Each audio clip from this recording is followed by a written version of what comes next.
Pas përfundimit të muajit të letërsisë, Biblioteka Publike e Qytetit Agim Sfaiu ka nisur përgatitjet për aktivitetet e festave të nëntorit.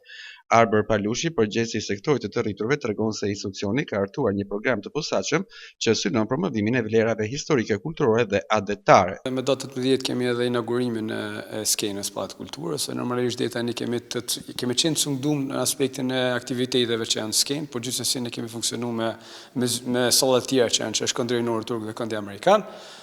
Momentalisht kemi një bashkëpunim me muzeon që do bëhet kuadër festave nëntorit.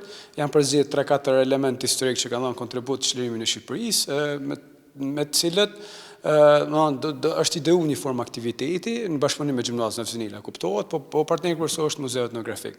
Ky aktivitet do zhvillohet rreth datave 20-21, nuk është saktuar akoma në ambientet e Këndit të Nord Turk, do ketë një miks mes modernës edhe të vjetrës, por që përkujton 3 figura historike, siç janë Ismail Qemali, është Luiç Guarakuçi edhe Avni Rostemi. Do bëhet një aktivitet i tillë. Në mbyllje, Palushi theksoi se qëllimi kryesor i bibliotekës është që të afrojë komunitetin me librin dhe kulturën, duke e kthyer institucionin në një hapësirë të hapur për të gjithë gjatë festave të nëntorit.